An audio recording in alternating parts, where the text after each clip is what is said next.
Hello दोस्तों, आप सभी का स्वागत है आज की हमारे इस प्रैक्टिस सेट में। आज का प्रैक्टिस सेट नंबर है 12, जो नवीन सर के द्वारा कराया गया है। इसका हैंड रिटन नोट्स का रिवीजन करेंगे। इसका पीडीएफ जो हैंड रिटन नोट्स का है आपको हमारे टेलीग्राम चैनल पर मिल जाएगा। टेलीग्राम का चैनल का नेम है सरकारी रोजगार बाई आकाश। या तो आप हमारे चैनल के डिस्क्रिप्शन में या इस वीडियो के डिस्क्रिप्शन में हम दे देंगे, वहाँ से जाकर आप ज्वाइन हो सकते हैं। तो चलिए बिना देरी के क्लास को शुरू करते हैं। आशा करते हैं आप सभी अच्छे होंगे और अच्छे से अपनी स्टडी कर रहे होंगे। तो आज हम लोग देखने वाले हैं प्रैक्टिस सेट नंबर 12। कौन सा? Practice set number 12। तो हमारा पहला प्रश्न है कि पॉइंट है कि हारमोनियम से कौन संबंधित है? तो आर के बीजा पूरे संबंधित है, तुलसीदास बोरकर हैं, अप्पा जलगांवकर हैं। ये सब हारमोनियम से संबंधित। वही घट्टम की बात करें तो घट्टम में टी.एच. विनयाकम है, ई.एम. सुब्रमण्यम संबंधित है। और पखवाज की बात करें तो पखवाज से तोताराम शर्मा, डालचंद्र शर्मा, ठाकुर लक्ष्मण सिंह और पंडित अयोध्या प्रसाद संबंधित हैं। नाट्यस्वरम से बात करें तो नाट्यस्वरम में राजरत्न पिल्लई, निरुस्वामी पिल्लई संबंधित हैं। कजीरा से जो बात करें तो दक्षिणामूर्ति पिल्लई और वी शैलता गणेश संबंधित हैं।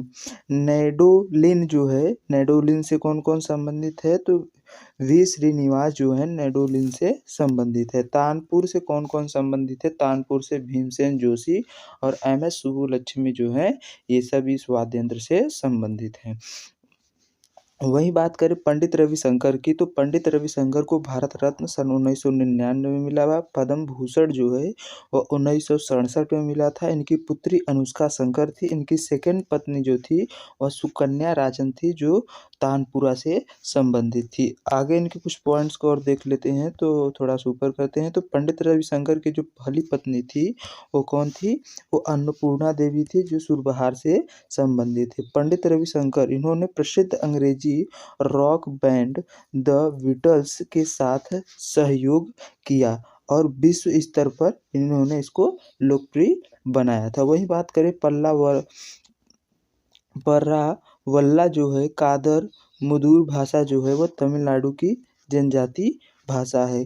तुलु और कोडवा जो है वह कर्नाटक की जनजाति भाषा है।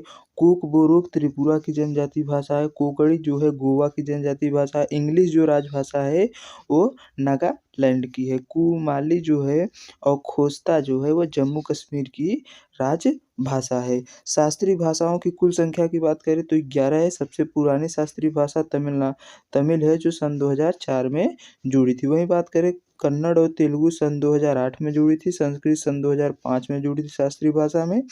मलयालम सन 2013 में शास्त्रीय भाषा की श्रेणी में जोड़ा गया था। उड़िया को जो है सन 2014 में शास्त्रीय भाषा की श्रेणी में सम्मिलित किया गया। सन 2024 में 5 नई शास्त्रीय भाषाओं को जोड़ा गया, जिसमें पाली, मराठी, प्राकृतिक, असमिया और बंगाली को जोड़ा गया। बौद्ध गुफा मंदिरों का घर जो है वो बिहार में अवस्थित है। इसका अन्य नाम बराबर गुफा एवं लोवस या सुदामा गुफा भी कहते हैं। आगे बात करते हैं तो अगला हमारा पॉइंट है कि बाघ गुफा और भीमबेटका गुफा जो है बाघ गुफा और भीमबेटका गुफाएं जो है एमपी में अवस्थित हैं। एरास्वर, बोर्रा और उनानवल्ली गुफा जो है वो आंध्र प्रदेश में अवस्थित हैं। वही बात करें एलिफेंटा की जो गुफाएं हैं, जिसमें 7 गुफाएं हैं, वो महाराष्ट्र में है। बादामी गुफा कर्नाटक में अवस्थित है। अजंता और एलोरा, अजंता में 29 गुफाएं, एलोरा में 34 गुफाएं, ये भी महाराष्ट्र की गुफाएं हैं। एड़क्कल जो गुफा है वो केरला में है। बराह गुफा तमिलनाडु में है। जोगी नारा जो गुफा है वो छत्तीसगढ़ में अवस्थित है। वही तांबो गुफा जो है हिमाचल प्रदेश में अवस्थित है। ओलंपिक खेल का फर्स्ट शीतकालीन खेल जो है सन 1924 में सैमोनिक्स फ्रांस में आयोजित किया गया था। 2026 का जो आयोजन है वो मिलानी इटली में शीतकालीन ओलंपिक का आयोजन होगा। इसका जो मोटो होगा इट इज़ योर वाइब होगा। वही बात करें फ्रीडम इन एक्साइल जो है वह दलाई लामा की बुक है। इनकी अदर बुक्स की बात करें तो the book of joy, voice for the voice for the voiceless 2025 की है। The art of happiness beyond religion, the way to freedom, ये दलाई लामा की कुछ अदर्स बुक हैं। अब अरविंद घोष की बुक की बात करें तो द लाइफ डिवाइन है, द ह्यूमन साइकिल है। अदर बुक्स की कुछ बात कर लेते हैं तो अदर बुक में जैसे यान मार्शल की कौन कौन सी बुक है, तो यान मार्शल की बुक है लाइफ ऑफ पी। वहीं रामचंद्र गुहा की बुक की बात करें तो इंडिया आफ्टर गांधी है। कार्क बॉल जो खेल है वह एक ही टीम में मेल और फीमेल एक साथ इस खेल को कार्क बॉल को खेलते हैं। प्रत्येक टीम में 8 प्लेयर होते हैं जिसमें 4 पुरुष और 4 महिलाएं भाग लेती हैं। फर्श से जो टोकरी की ऊंचाई है जहां पर बॉल को गोल किया जाता है उसकी ऊंचाई जो है 3.5 मीटर होती है। वहीं बात करें इसको पहली बार जो है 1902 में नीदरलैंड में हुआ था। इसके जनक जो हैं कोकबॉर्ल के वह निकी ब्रोक हुसन है। कौन है?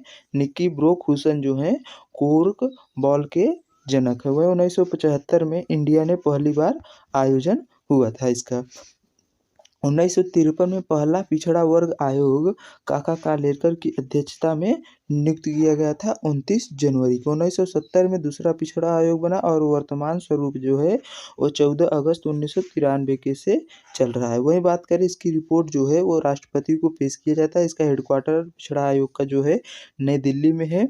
वर्तमान स्वरूप की जो दर्जा है संवैधानिक दर्जा वह 102वें कॉन्स्टिट्यूशनल अमेंडमेंट सन 2018 से इसको मिला था। इसमें सदस्य कुल कितने होते हैं? 5 सदस्य होते हैं। कार्यकाल इनका 3 वर्ष होता है और इसका जो गठन है वो आर्टिकल 338 बी में किया गया है। आगे बात करते हैं तो अगला पॉइंट हमारा है कि इसके अध्यक्ष जो पिछड़ा आयोग है इसके अध्यक्ष कौन है? तो हंसराज गंगाराम अहीर है। इसका अधिकार क्षेत्र जो होता है सामाजिक न्याय एवं अधिकारिता मंत्रालय के अंतर्गत आता है। 1956 में भाषा आधार पर आंध्र प्रदेश पहला राज्य बना था।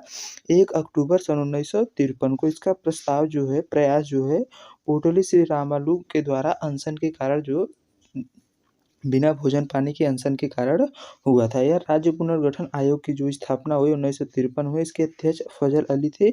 इस कारण इसको राज्य पुनर्गठन आयोग के फजल अली आयोग भी कहते थे। इसकी रिपोर्ट 1955 में पेश की गई जिसमें 16 राज्य 3 यूटी की मांग की गई थी, लेकिन जब बना राज्य तो 1 नवंबर सन 1956 को तो उसमें 14 राज्य और 6 यूटी का गठन हुआ। राष्ट्रीय अनुसूचित जाति आयोग NCSC जो है और आर्टिकल 338 में इसका प्रावधान है।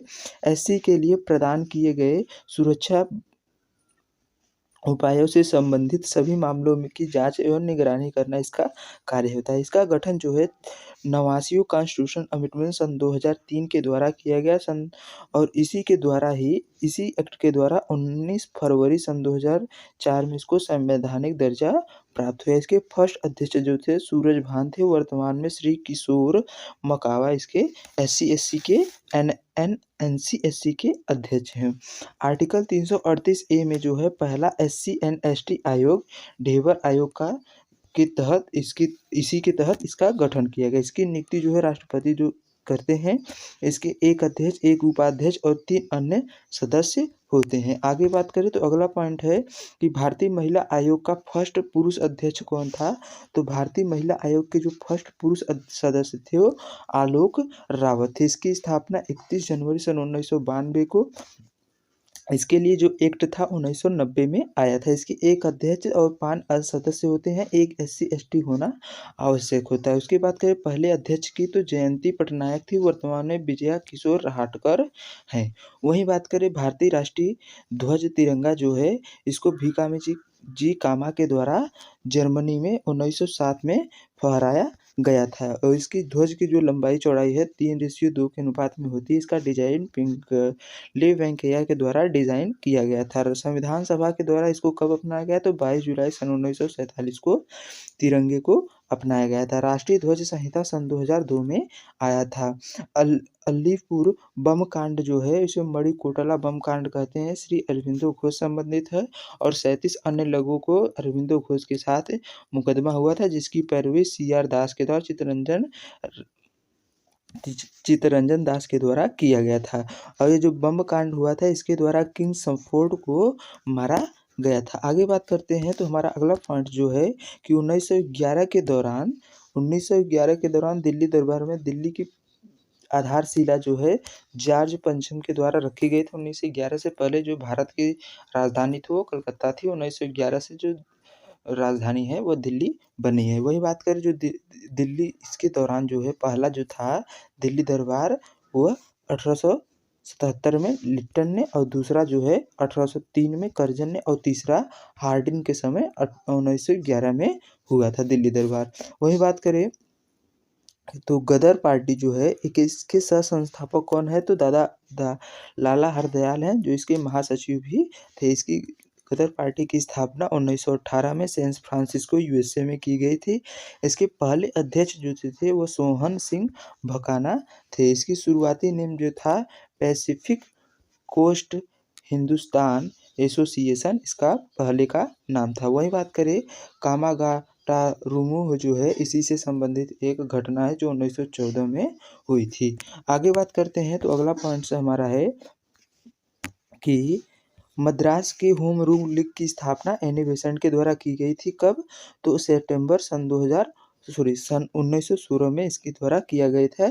और जो इसका 2 मैगजीन है जो एनी बेसेंट के द्वारा जारी किया गया था वो कॉमनवेल्थ और न्यू इंडिया थी। वही बात करें जो महाराष्ट्र में होम रूल लीग की स्थापना हुई थी वह बाल गंगाधर तिलक के द्वारा किया गया था बेलगांव महाराष्ट्र में अप्रैल 1916 में पहले बाल गंगाधर तिलक में, उसके बाद एनी बेसेंट के द्वारा मद्रास में की गई थी। बाल गंगाधर तिलक की बुक की बात करें तो गीता रहस्य है, the art the art the Arctic home in Vedas है। The Arctic home in Vedas इनकी 2 बुक्स गीता रहस्य और the Arctic home in Vedas है। इनको कभी कांग्रेस के अध्यक्ष बाल गंगाधर तिलक जी नहीं रहे थे।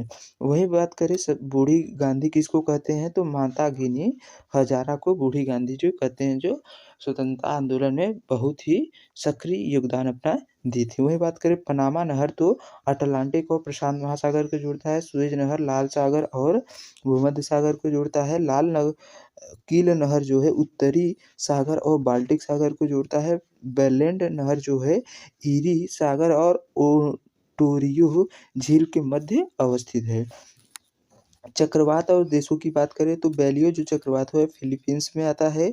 बारनोडोली वैली जो है वो यूएसए का है। हरिकेन यूएसए में आता है। टाइफून चीन में आता है। जो चक्रवात नाम है वो इंडिया में दिया जाता है। और विली विली जो है ऑस्ट्रेलिया का चक्रवात है। आगे बात करते हैं तो हमारा अगला पॉइंट जो है शीतकालीन घास के मैदानों के बारे में। तो शीतकालीन घास के मैदान जो ब्राउन्स है वो ऑस्ट्रेलिया उत्तरी गोलार्ध में अवस्थित है। उत्तरी गोलार्ध में वेंट्रेस अफ्रीका का भी है, पम्पास भी अर्जेंटीना का है। और वह प्रेरीज जो शीतोष्ण घास के मैदान है यूएसए कनाडा में जो उत्तरी गोलार्ध में अवस्थित है। उष्णकटिबंधीय घास के मैदानों की बात करें तो सवाना अफ्रीका का है, कंपास ब्राजील का है, लानोस जो है वेनेजुला का घास के उष्णकटिबंधीय घास का मैदान है। वहीं बात करें जो डेंड्राइट शहर है वो ऑटोमोबाइल्स के लिए जाना जाता है। मैग्नीटोगोर्क जो है वो लोहा और इस्पात उत्पादन के लिए जाना जाता है। जोहान्सबर्ग सोना खनन के लिए, बर्मिंघम जो है वह लोहा इस्पात उद्योग के लिए जाना जाता है। ग्लासगो जो है जलपोत निर्माण के लिए जाना जाता है। वेनिस जो है कांच उद्योग के लिए जाना जाता है। वहीं बात करें कालगुली जो है ऑस्ट्रेलिया में अवस्थित है जो स्वर्ण खनन के लिए जाना जाता है। वहीं ओटावा जो है कागज निर्माण के लिए जाना जाता है। लॉस एंजिल्स जो यूएसए में जिसमें 2026 के जो अगले ओलंपिक होंगे लॉस एंजिल्स में आयोजित होंगे। लॉस एंजिल्स जो है यूएसए में हवाई जहाज, पेट्रोलियम और फिल्म उद्योग के लिए प्रसिद्ध है। वहीं बात करें पिग्मी जनजाति तो कांगो बेसिन में रहती है। आगामी जनजाति नागालैंड में रहती है। एनू जनजाति जापान में रहती है। ऐसे आइनू जनजाति भी बोलते हैं। खिरगिज जो है वह किर्गिस्तान में रहती है। बुशमैन जो है कालाहारी साउथ अफ्रीका में जनजाति निवास करती है। विंजा जो है मिस्र में है। मसाई जो है केन्या में अवस्थित जनजाति है। आगे बात करते हैं तो अगले कुछ पॉइंट्स हमारे हैं कि मारोरी जो है वो न्यूजीलैंड में पाई जाने वाली जनजाति है। बेद्दा जो है वह श्रीलंका की है। एस्किमो जो है कनाडा और ग्रीनलैंड में पाई जाने वाली जनजाति समुदाय है। बैंकिंग में ओवरड्राफ्ट जो है अल्पकालीन वित्त पोषण सुविधा से को कहते हैं। वही बात करें जो कथन है, मुद्रा वही है जो मुद्रा का काम करे, यह प्रोफेसर वारकर के द्वारा दिया गया है।